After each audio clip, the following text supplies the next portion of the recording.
Estimados amigos, un placer estar con ustedes acá en esta sección, el Ejecutivo de hoy.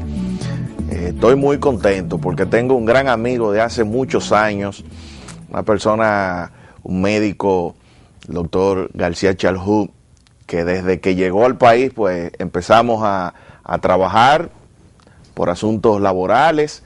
Me correspondía estar dándole seguimiento y bueno, nos hemos hecho grandes amigos al pasar de los años y creo que es una persona que el éxito siempre lo ha acompañado porque ha trabajado duro para ello y hasta el día de hoy lo vemos innovando, lo vemos trabajando y creo que nuestra sección es un punto sumamente importante, pues escuchar las palabras de un rehabilitador, de un médico fisiatra rehabilitador de la categoría del doctor Buenaventura García Chalhoub. Doctor, bienvenido. Gracias, por acá. Miguel. Gracias. Realmente tú no te imaginas lo que me satisface estar aquí en este programa contigo. Es lo que tú dijiste, es cierto, nos conocimos hace ya casi un 20 momentito, años. ¿no?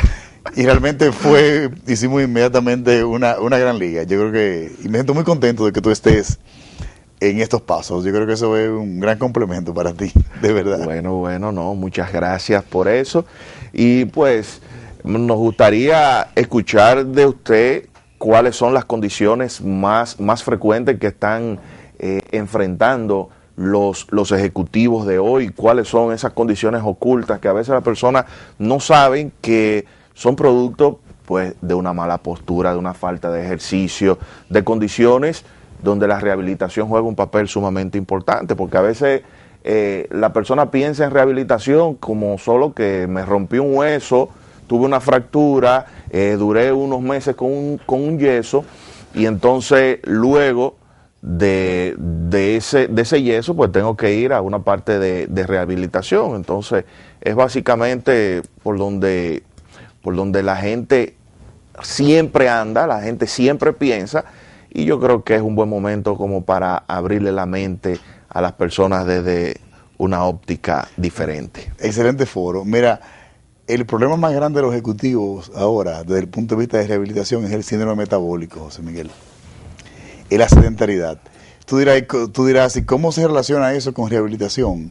Es muy simple.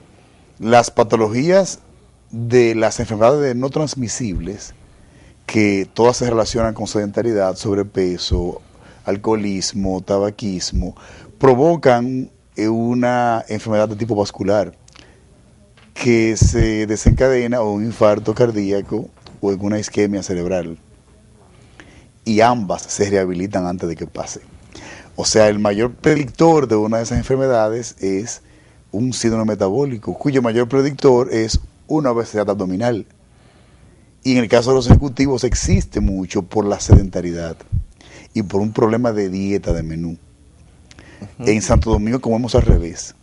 Entonces esos ejecutivos... ¿Cómo al revés, doctor? Explíqueme esa parte. Porque el menú nuestro está cargado de calorías a horas que no se deben y una combinación de alimentos que provocan una obesidad muy rápida. Tú te pasas por las calles dominicanas y entrevistas a las personas y te vas a dar cuenta que aquí la obesidad abdominal le hace la barriga muy frecuente. A diferencia de países europeos que tienen teóricamente más ingesta de calorías que nosotros. Y eso es un problema grande en rehabilitación. Entonces, fuera de aquí, en los países que tienen políticas de salud organizadas, la medicina de rehabilitación se concibe como prevención secundaria y terciaria también. Y esos pacientes con el sobrepeso típico del metabólico van a un protocolo de reeducación. Ese protocolo de reeducación lleva dieta, lleva información nutricional, lleva ejercicios, lleva una serie de cosas que van literalmente a prevenir un evento coronario o un evento cerebral en el próximo año. Y ese es el gran problema. Qué bien. O sea que me sorprende tanto escuchar tus palabras, porque eso eran comentarios que solamente se le escuchaban a algunos endocrinólogos y a algunos cardiólogos e internistas. Entonces, ver en el día de hoy que se envuelve la rehabilitación en esto, o sea, me pone a pensar mucho más. Sabe que siempre hemos conversado de temas que están como fuera del contexto, a veces quizás un poco adelantados a los tiempos. Entonces, ¿qué recomendaciones? Porque, ok, ya vemos, ok, hay un asunto de condición de obesidad abdominal, vemos el sedentarismo, todo lo cardiovascular que eso envuelve, pero ¿qué recomendaciones le podemos hacer a los ejecutivos que hoy precisamente cuando estábamos iniciando el programa, dice Gibson, mi compañero, dice, caray, he ganado 12 libras en este proceso? Entonces, ¿qué recomendaciones tenemos para estas personas? Que entiendan que el ejercicio físico es tan importante como un almuerzo de trabajo. Ok. Un ejecutivo que se pasa 12 horas trabajando sentado, sometido a un estrés importante porque debe tomar decisiones que implican responsabilidad y mucho dinero, muchas veces no propio, sino responsabilidad de dinero de otras personas, provoca un síndrome de secreción de cortisol en la noche que provoca más obesidad abdominal. Se asocia eso con sedentariedad, sin la práctica de un deporte masculino, léase, que vaya dirigido a acelerar el metabolismo, como soy la resistencia física, pues el problema vendrá. Y yo creo que la mejor manera de prevenirlo a nivel personal es que se entienda que una hora de ejercicio físico es tan importante como un almuerzo de trabajo. Primero. Y segundo, ordenar nuestro menú, José Miguel. O sea, la comida del hombre occidental no responde necesariamente a lo que es el hombre de 40 años. Nosotros necesitamos una dieta un poco diferente, necesitamos más proteínas, un tipo de grasa animal diferente, pocos carbohidratos y a horas específicas. Y luego, la prevención clínica. O sea, yo creo que es importante que nosotros los hombres, sobre todo los que tenemos más de 40 y trabajamos sentados, tengamos la disciplina de nuestras mujeres, nuestras esposas, que van de una manera ordenada a su ginecólogo, que es un médico de cabecera. El hombre ejecutivo debería hacerse un control anual de su problema metabólico, su problema cardíaco, su problema urológico, y se detecta una serie de condiciones que son completamente controlables. Por ejemplo, el cálculo de la masa corporal, el índice de masa corporal, que es la relación entre tu estatura y tu peso, y la distribución de tu peso. Eso es un marcador posiblemente el más fiel que hay de problemas futuros.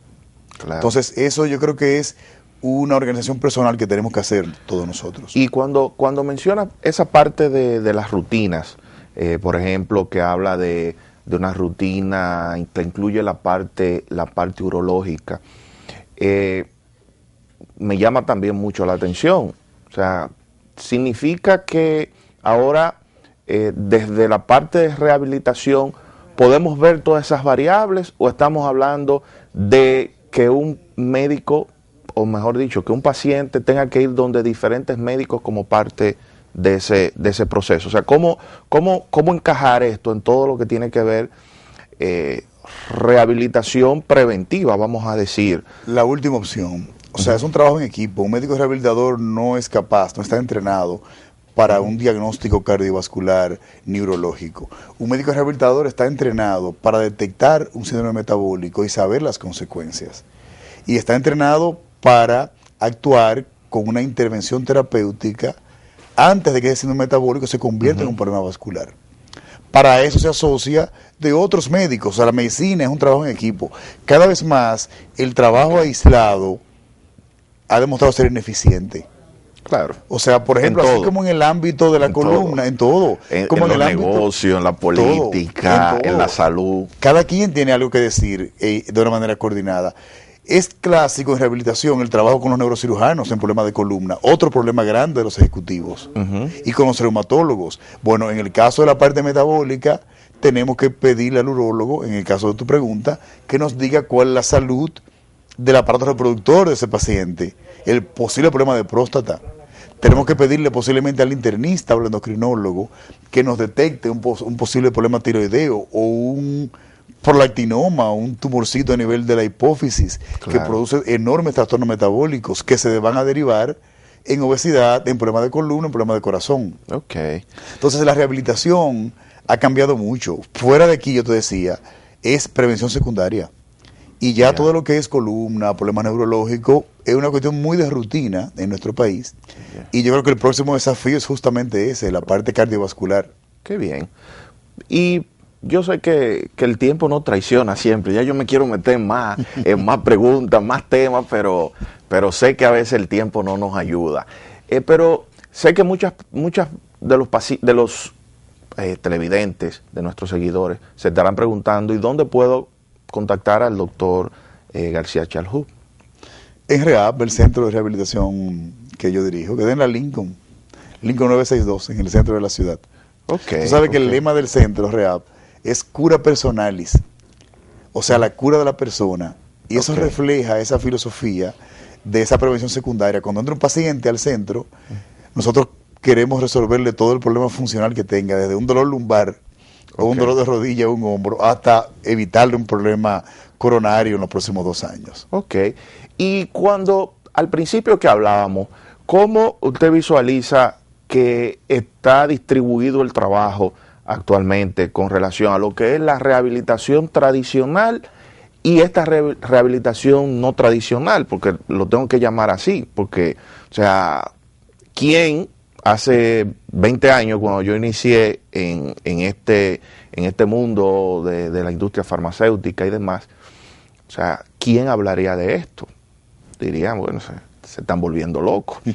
Y hoy es una realidad. Entonces, digo que es una realidad no porque lo he vivido, sino porque sé cómo vienen trabajando los equipos de médicos, la multidisciplina dentro de la medicina. Entonces, ¿cómo está esa distribución en la realidad y cómo debería ser actualmente? Debería ser que cada centro de rehabilitación en Santo Domingo tuviera los protocolos de diagnóstico y tratamiento de ese tipo de condición, sin olvidar el problema de la tendinitis del hombro, el problema de la hernia discal, el problema de la bursitis de hombro, que siguen existiendo. Claro. En la misma población. O quizá más. O quizá más. Pero ya eso es una intervención, digamos, de rutina. Lo innovador es la prevención secundaria en rehabilitación. ¿Y cómo se distribuye?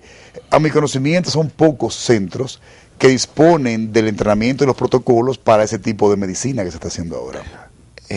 Pero en su caso, por ejemplo, el centro REHAB que dirige, que 50-50, tradicional con no tradicional. La distribución de los pacientes que asisten. Exacto, exacto. Pues no, todavía tenemos 6-4. Yo te diría 6, que 4, todavía 60, nuestra 40, gran casuística es lo tradicional. Sigue siendo tradicional, que será así siempre, porque será siempre mucho más frecuente un problema de columna, de rodilla, de cadera, de hombro, de mano, que un problema metabólico. Para motivo de consulta del paciente, porque eso duele, José Miguel. Claro. Y eso provoca dificultad para hacer deporte, para trabajar, etcétera. Lo otro, ¿no? Sin embargo, el síndrome metabólico es silente. Es silente, como la hipertensión, como la osteoporosis. Claro, claro. ¿Tú entiendes? Como la catarata. Entonces, la persona que lo tiene no sabe necesariamente lo que significa eso para su calidad de vida dentro de 2 años, por ponerte un ejemplo. Por eso en el centro nuestro tenemos un protocolo donde al paciente se le preevalúa sistemáticamente y llega a mi pantalla de computador una serie de datos como es su presión arterial, su frecuencia cardíaca, temperatura, el índice de masa corporal, el tipo de medicamentos que toma, la historia médica desde el punto de vista endocrinológico también. O sea, se le hace una preevaluación sistemática por protocolo al paciente, porque nadie te va a decir: doctor, yo tengo un síndrome metabólico. No. ¿Entiendes? Entonces todavía el reclutamiento será, digamos, menor que el dolor.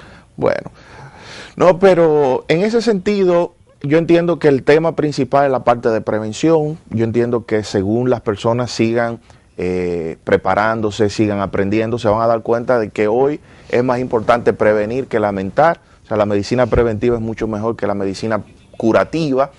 Hay algo sumamente importante, ya muchas empresas dentro del paquete que te ofrecen en muchas posiciones te incluyen un análisis al año de tu condición de salud, Y yo entiendo que todas estas variables van a permitir que siga evolucionando positivamente este aspecto. Y es mucho más barato, José Miguel. Prevenir. Un programa de rehabilitación cuesta posiblemente menos del 10% en dinero de lo que cuesta la cura de un evento agudo.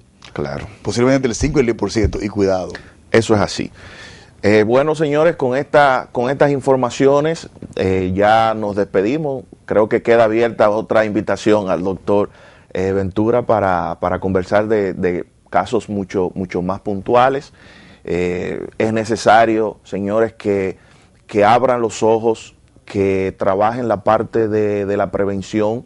Los felicitamos por la parte innovadora que ha manejado siempre y creo que es algo que lo caracteriza como persona y como profesional. Así que muchas gracias por aceptar nuestra invitación y, estimados amigos, sigan pensando en grande. Ustedes saben que nuestro lema acá es que pensando en grande es que las cosas se hacen diferentes. Que pasen buen resto del día.